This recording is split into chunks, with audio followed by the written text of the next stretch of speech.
సభాయ నమః అంటూ సభాసదస్సుకు నమస్కరిస్తూ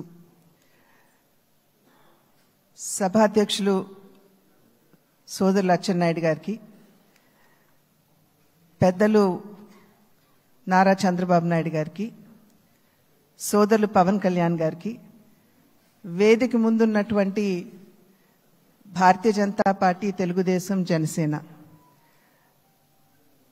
ప్రజలచే ఎన్నుకోబడినటువంటి మీ అందరికీ పేరు పేరున ముందుగా నా నమస్కారాలు నేను తెలియజేస్తున్నాను. అనూహ్యమైనటువంటి విజయాన్ని మనం సాధించడం జరిగింది. పవన్ కళ్యాణ్ గారు మాట్లాడుతున్నటువంటి సందర్భంలో తెలియజేశారు.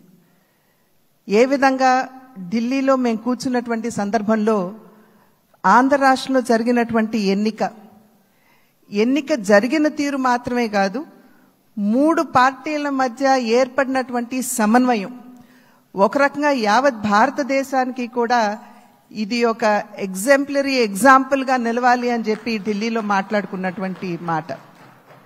అటువంటి సందర్భంలో కేవలం ఇక్కడ ఉన్నటువంటి నాయకులకి మాత్రమే కాకుండా ఈ 3 పార్టీలకి సంబంధించినటువంటి ప్రతి కార్యకర్తకి పేరు పేరున నేను శిరస్సు వంచి నా నమస్కారాలు తెలియజేస్తున్నాను. అదేవిధంగా తెలుగు ప్రజలు గడిచిన 5 సంవత్సరాల కాలంలో వారు ఎదుర్కొన్నటువంటి సమస్యలు, ఒక విధ్వంసకర పాలన, విద్వేషపూరిత పాలన, కక్షపూరితమైనటువంటి పాలన ఎదుర్కొన్నటువంటి సందర్భంలో అభివృద్ధి అన్న పదానికి అసలు అర్థం లేకుండా పోయినటువంటి నేపథ్యంలో సంక్షేమం, నిజమైనటువంటి సంక్షేమం అన్నది ప్రజలు దూరమైనటువంటి సందర్భంలో విసిగి వేసారిపోయినటువంటి ప్రజలందరూ కూడా మనం ఊహించలేదు. ఇంతటి ఘనమైన విజయం మనం సాధించగలమని చెప్పి మనం ఊహించలేదు. ఖచ్చితంగా అధికారంలోకి వస్తాము అనేటువంటి భావన ప్రతి ఒక్కరిలో ఉన్నప్పటికీ, ప్రతి నాయకుడికి వచ్చినటువంటి మెజారిటీని ఒక్కసారి మనం చూసినట్లయితే ప్రజలు ఒక కసితోటి ఎట్లాగైనా సరే ఈ యొక్క ప్రజా వ్యతిరేక పాలనకి అంతం పొందించాలి, జగన్మోహన్ రెడ్డి అనేటువంటి ఒక రాక్షసుడు ఎవరైతే పరిపాలిస్తున్నారో ఇంటికి పంపించాలి అనేటువంటి భావన ఏదైతే వారి మనసులో కరుడుగట్టి ఉన్నదో అది వారు బయటికి చెప్పకనే వారు ఓటు మాధ్యమంగా తెలిపినటువంటి నేపథ్యంలో వారందరికీ కూడా, తెలుగు ప్రజలందరికీ కూడా నా ధన్యవాదాలు నేను తెలియజేస్తున్నాను. ఒక పక్క అనూహ్యమైనటువంటి విజయం అని చెప్పి మనం అందరం చాలా సంతోషపడినప్పటికీ, రెండవ పక్కన మనం ఈ విజయం నుండి నేర్చుకోవాల్సినటువంటి పాఠాలు కూడా ఉన్నాయి అని చెప్పి గ్రహించవలసినటువంటి అవసరం ఉన్నది అని చెప్పి గట్టిగా విశ్వసిస్తున్నాను నేను. ఎందుకంటే ఎప్పుడైతే రాష్ట్ర అభివృద్ధిని మనం పట్టించుకోకుండా ప్రజల్ని నిజమైనటువంటి సంక్షేమానికి ఎప్పుడైతే మనం దూరం చేస్తామో, మాకు తెలుసు ఏ విధంగా నిర్ణయం చేయాలి అని చెప్పి ప్రజలు ఈ ఎన్నికల్లో ఓట్ల మాధ్యమంగా వారు మనకి ఒక హెచ్చరిక ఇచ్చారు అని చెప్పి నేనైతే భావిస్తున్నటువంటి నేపథ్యం.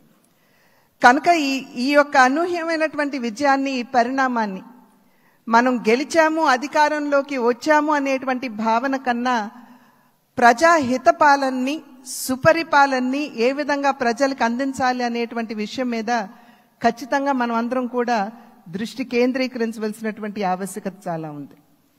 ఆ సందర్భంలో ఈ 3 పార్టీల యొక్క కలయిక, ఒక్కసారి 3 పార్టీల యొక్క ఆలోచన విధానాన్ని కనుక మనం తరిచి చూసినట్లయితే, భారతీయ జనతా పార్టీ ఆది నుండి కూడా, ఎప్పుడైతే భారతీయ జనతా పార్టీ ఏర్పడిందో ఆనాటి నుండి కూడా సబ్కే సాత్ సబ్కా వికాస్ అనేటువంటి ఒక సంకల్పంతో ముందుకు వెళ్తున్నటువంటి వైనం మనందరికీ తెలుసు.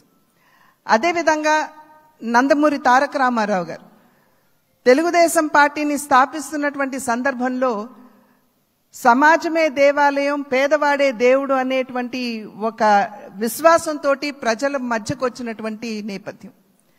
అదేవిధంగా జనసేన ఆవిర్భావం చూసినా కూడా సమాజంలో ఎక్కడైనా సరే పేదవాడికి, సాధారణ పౌరుడికి గనక అన్యాయం జరిగినట్లయితే గళం విప్పి ప్రశ్నిస్తాము అంటూ ముందుకు వచ్చినటువంటి నేపథ్యం.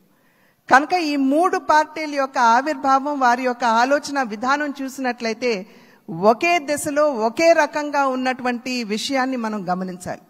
అంటే సమాజంలో ఉన్నటువంటి సాధారణ పౌరుడికి న్యాయం చేయాలి, పేదవాడికి నిజమైనటువంటి సంక్షేమాన్ని అందించాలి అనేటువంటి లక్ష్యం ఈ మూడు పార్టీలకు ఉన్నటువంటి సందర్భంలో ఈ మూడు పార్టీల యొక్క కలయిక నిజంగా ఒకంత ఆలస్యమైనా కూడా ఇది రాష్ట్రానికి చాలా అవసరమైనటువంటి కలయిక అని చెప్పి నేను భావిస్తున్నాను.